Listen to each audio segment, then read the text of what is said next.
కమలాపురంలో TDP రాకద్ర సభలో చంద్రబాబు మాట్లాడుతున్నారు. లైవ్లో చూద్దాం. నాకు తాగడం చేత కాదు, ఎప్పుడు అలవాటు లేదు. మా తమ్ముడు రెడీగా తీసుకొచ్చాడు క్వార్టర్ బాటిల్.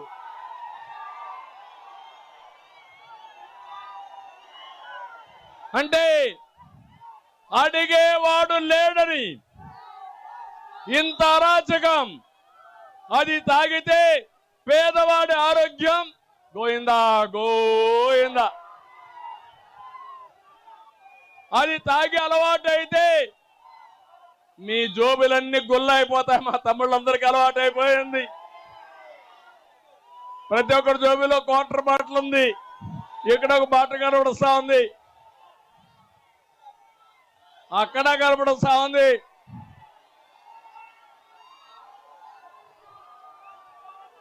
ఈ మందు బాబులందరినీ మోసం చేశాడా లేదా జగన్?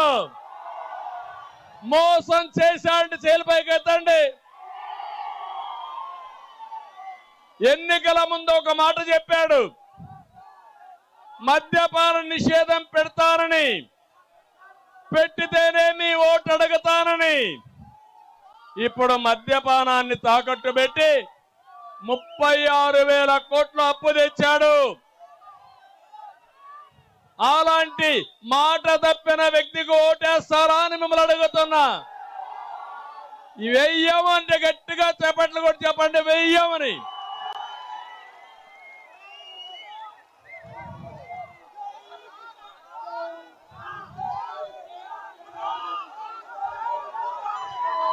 తమిళు ఈరోజు ఒక పక్కన ఇది ఒక ఇష్యూ అయితే, అన్నింటికంటే పెద్ద ఇష్యూ అన్ని పన్నులు పెరిగాయి. పెట్రోల్ డీజిల్ పెరిగింది, ఆర్టీసీ రేట్లు పెరిగాయి, చెత్త మీద పన్నేశాడు, కరెంటు ఛార్జీలు పెరుగుతూనే ఉన్నాయి. పెరిగాయా లేదా కరెంటు ఛార్జీలు? ఎన్నికల ముందు ఈ జగన్మోహన్ రెడ్డి చెప్పిన మాట ఏంటి? ఏది పెంచను, సుపరిపాలన ఇస్తా అన్నాడు. విద్యుత్ రేట్లు, ఆర్టీసీ రేట్లు, రిజిస్ట్రేషన్ రేట్లు, ఆస్తి పన్ను, చెత్త పన్ను, నీటి పన్ను, వృత్తి పన్ను, రవాణా పన్ను, పెట్రోల్ డీజిల్ అన్ని పెరిగాయి. 200 రూపాయలు వచ్చే కరెంటు బిల్లు ఇప్పుడు ఎంత? 1000 రూపాయలు అవునా కాదా? 5 రెట్లు పెరిగింది. 9 సార్లు కరెంటు ఛార్జీలు పెంచారు. ఇంకో పక్క కరెంటు విషయంలో సంస్కరణ తీసుకొచ్చిన పార్టీ తెలుగుదేశం పార్టీ. ఇప్పుడు కాదు, సమైక్య ఆంధ్రప్రదేశ్ లో నేను ముఖ్యమంత్రిగా ఉన్నప్పుడు 98లోనే విద్యుత్ సంస్కరణ తీసుకొచ్చాను. 5,000 మెగావాట్ల ఆ రోజు సమైక్య ఆంధ్రప్రదేశ్ లో ఉంటే 10,000 మెగావాట్లు పెంచాను. 2014లో 22 మిలియన్ యూనిట్లు కరెంటు కొరతుంటే 100 రోజుల్లో కరెంటు కొరత లేకుండా చేశాను. 5 సంవత్సరాలు ఒక్క పైసా కరెంటు ఛార్జీ పెంచకుండా నాణ్యమైన కరెంట్ ఇచ్చామా లేదా గుర్తు చేసుకోమని మిమ్మల్ని కోరుతున్నా. ఇచ్చాము అంటే చేలిపైకెత్తండి. ఆ రోజు మీరు చూస్తే 9,000 మెగావాట్లుంటే 19,000 మెగావాట్లు పెంచాను. ఈ రోజు ఈయన వచ్చిన తర్వాత ఫ్యూయల్ ఛార్జ్ అని, పర్చేస్ కాస్ట్ అని, టైఅప్ ఛార్జీలని, ఏదోదో నాకే అర్థం కావడంలో ఈ ఛార్జీలన్నీ అన్ని కూడా ఇష్టానుసారంగా వేసే పరిస్థితికి వచ్చాడు. ఈరోజు 5 సంవత్సరాల్లో మీరు చూస్తే పేదవాడు భరించలేని భారం వేశాడు. ఒక్కసారి జగన్మోహన్ రెడ్డి మాటలు ఏనండి, ఒక వీడియో వేస్తాను చూడండి మీరే ఏం చెప్పాడని. ఒక్కసారి మన కరెంటు రేట్లు చూడండి. ఈ రేట్లన్నీ కూడా పూర్తిగా తగ్గించేస్తాను అని చెప్పి మీ అందరికీ కూడా హామీ ఇస్తా ఉన్నా. 200 యూనిట్ల దాకా అంటే మీరు సెల్ ఫోన్ వాడచ్చు, 2 ఫ్యాన్లు తిరగచ్చు, దాదాపుగా 16 గంటలు 15 గంటలు టీవీ చూడొచ్చు, దాదాపుగా 2-3 లైట్లు ఉండొచ్చు. అంతా కలిపి దాదాపుగా 200 యూనిట్ల వరకు ఇబ్బంది లేకుండా మీరు ఎన్ని చేసినా కూడా 150 యూనిట్లు దాటం. మీకు చెప్తా ఉన్నా, 200 యూనిట్ల వరకు మీకు కరెంటు ఉచితంగా ఇస్తామని చెప్పి మీ అందరికీ కూడా చెప్తా ఉన్నా. మళ్ళా ఒకసారి చూస్తారా? వద్దా? అర్థమైపోయిందా మీకు?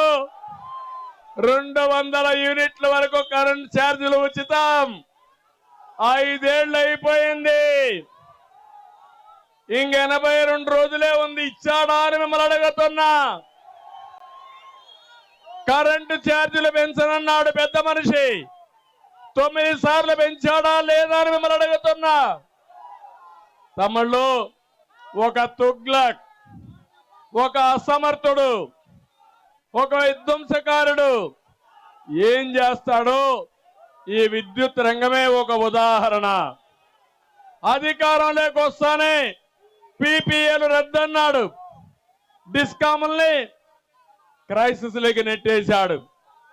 ఇష్టానుసారంగా అప్పుల కోసం రైతుల మోటార్లకు మీటర్లు పెట్టిన అసమర్థ ముఖ్యమంత్రి ఈ జగన్మోహన్ రెడ్డి.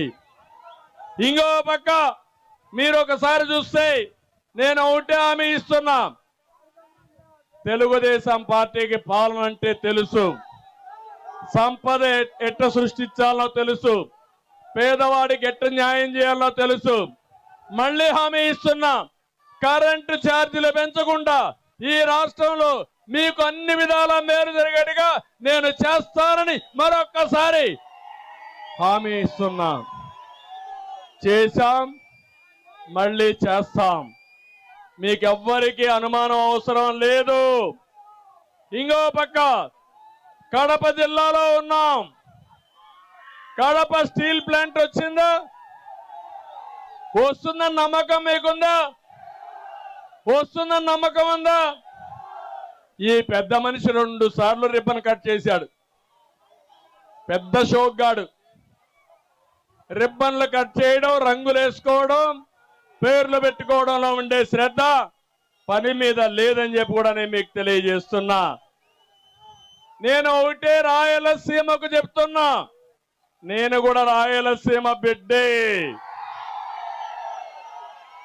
ఇక్కడే పుట్టా, మీ అందరి కళ్ళ ముందర పెరిగా. ఈరోజు ఒకటే హామీ ఇస్తున్నా, రాయలసీమకు అన్ని అనుకూలమైన పరిస్థితులు ఉన్నాయి, కానీ మనకు లేనిది నీళ్లు లేవు. ఆ నీళ్లు ఇచ్చిన మహాయుగ పురుషుడు నందమూరి తారక రామారావు గారు రాయలసీమకి నీళ్లిస్తే రతనాల సీమ అవుతుందని రాయలసీమకు మొట్టమొదటిసారిగా కృష్ణా జలాల్లో తగిన వాటా ఇవ్వాలని నిర్ణయించింది నందమూరి తారక రామారావు గారని చెప్పి నేను మీకు తెలియజేస్తున్నా. ఇక్కడుండే గండికోట రిజర్వాయర్ ని, బ్రహ్మసాగర్ ని, తెలుగు గంగని తవ్విన వ్యక్తి ఎన్టీఆర్. ఆ తర్వాత మీరు ఒకసారి చూస్తే తెలుగుదేశం పార్టీ ఇరిగేషన్ ప్రాజెక్టుల పైన శ్రద్ధ పెట్టాం. 14-19 5 ఏళ్లలో 12,500 కోట్ల రూపాయలు ఇరిగేషన్ కు పెట్టి ప్రాజెక్టులు పరిగెత్తించిన పార్టీ తెలుగుదేశం పార్టీ. నేను ఒక మాట చెప్పాను, ఆవుకు టనలు పూర్తి చేస్తాను, గండికోటకు నీళ్లు తెస్తాను, నిర్వాసులకు డబ్బులు ఇస్తానని చెప్పి నీళ్లిచ్చి, పులివెందలకు కూడా నీళ్లిచ్చి పంటలు కాపాడిన ఘనత తెలుగుదేశం పార్టీది. ఈరోజు నేను అడుగుతున్నా, జగన్మోహన్ రెడ్డి రాయలసీమ విషయం మాట్లాడుతున్నావు, 5 ఏళ్లలో ఎంత ఖర్చు పెట్టావు? నేను ఖర్చు పెట్టిన దాంట్లో 20% అయినా ఖర్చు పెట్టారా అని మిమ్మల్ని అడుగుతున్నా. పెట్టారా తమ్ముళ్ళు అని మిమ్మల్ని అడుగుతున్నా. ఎక్కడన్నా కాలువలు దువ్వారా? ప్రాజెక్టు కట్టారా? పిల్ల కాలువలు తవ్వారా? అందుకే అడుగుతున్నా, ఈ రాయలసీమ ద్రోహి ఈ జగన్మోహన్ రెడ్డి అని చెప్పి నేను మీకు తెలియజేస్తున్నా. నేను ఆ రోజు ఆలోచించాను, కాలువలుంటే చాలదు, దాంట్లో నీళ్లు రావాలి. పట్టసీమ పూర్తి చేసి కృష్ణా డెల్టాగా నీళ్లు ఇచ్చి అక్కడ వాడే నీళ్లు శ్రీశైలం ద్వారా 120 టీఎంసీ నీళ్లు రాయలసీమకు తెచ్చింది నేనే తెచ్చా. దానివల్ల అన్ని కాలువల్లో నీళ్లు వచ్చాయి. ఈ సందర్భంలో ఈ సంవత్సరం కాలువల్లో నీళ్లు రాల, రైతుల కన్నీళ్లు బారుతున్నాయి. అవునా కాదా అని మిమ్మల్ని అడుగుతున్నా. నా ఆలోచన, నా కల ఒకటి, గోదావరి నీళ్లు బనకచెర్లకు రావాలి. గోదావరి నీళ్లు బనకచెర్లకు వస్తే ఇంకా రాయలసీమ రత్నాలసీమ కాదు తమ్ముళ్ళు, ఇంకా ముందే ఉంటుంది. ఇది నా ఆలోచన. ఎట్లొస్తాయంటే నాగార్ సాగర్ వరకు నీళ్లు తీసుకొచ్చి అక్కడి నుంచి నల్లమలై ఫారెస్ట్ లో టనల్ వేస్తే ఆ నీళ్లు బనకచెర్లకు వస్తాయి. బనకచెర్లకు వస్తే తెలుగు గంగ, ఎస్ఎల్బిసి, ఎస్ఆర్బిసి, లేకపోతే అన్ని అంద్రి నీవా, గాలేరు నగరి అన్నిటికీ నీళ్లు ఇచ్చే అవకాశం వస్తుంది. మీరందరూ మనసు పెట్టి ఆలోచించండి, ఆశీర్వదించండి. రా కదిరిరా అనే విషయం అందరికీ చెప్పండి. ఈ రాయలసీమని రత్నాలసీమ చేసే బాధ్యత మాది. నీళ్లుంటే ఇక్కడ ఎక్కువగా పరిశ్రమలు పెట్టే అవకాశాలు ఉన్నాయి. హార్టికల్చర్ హబ్ గా తయారవుతుంది, ఫుడ్ ప్రాసెసింగ్ వస్తుంది. ఇవన్నీ వస్తే మా తమ్ముళ్ళు హైదరాబాద్ కో బెంగళూరు పోవాల్సిన పనిలే, వేరే ప్రాంతం వాళ్ళు మన రాయలసీమకు వచ్చే అవకాశం ఉంటుంది. ఇంకో పక్క నేను ఆ రోజు 90% సబ్సిడీతో డ్రిప్ ఇరిగేషన్ ఇచ్చా, 10 లక్షల ఎకరాలకు ఇచ్చా. ఇప్పుడు ఇచ్చారా? ఉందా స్కీము? అందుకే అడుగుతున్నా మిమ్మల్ని, దుర్మార్గమైన కార్యక్రమాలు. 4,000 కోట్లతో వ్యవసాయ పరికరాలు ఇచ్చాను, ట్రాక్టర్లు పంపిణీ చేశాను. మళ్ళీ ఒకటి హామీ ఇస్తున్నా, రాబోయేది రైతు రాజ్యం. రైతే రాజుగా చేసే బాధ్యత తెలుగుదేశం పార్టీ తీసుకుంటామని చెప్పి నేను మీకు తెలియజేస్తున్నా. తమిళలో ఒక విషయం అడుగుతున్నా, ఈ రాష్ట్రంలో అందరూ నష్టపోయారు, అన్ని కులాలు నష్టపోయినాయి, అవునా కాదా? అన్ని మతాలు నష్టపోయినాయి, అవునా కాదా? అన్ని ప్రాంతాలు నష్టపోయినాయి, అవునా కాదా? దానికి కారణం మన ప్రాంతంలో గెలిచిన వ్యక్తి, కడపలో గెలిచిన వ్యక్తి. నేను ఇక్కడ ఉండే వాళ్ళని అడుగుతున్నా, కొంతమంది మనలో కూడా రెడ్లు ఉన్నారు. నేను అడుగుతున్నా, ఈ రెడ్లు ఎవరికైనా న్యాయం జరిగిందా మీకు? కానీ నలుగురికి జరిగింది. ఆ నలుగురు పెద్దిరెడ్డి, సజ్జల్ రెడ్డి, సుబ్బారెడ్డి, సాయిరెడ్డి, ఇక్కడుండే మీ ఎంపీ రెడ్డి. అంతే.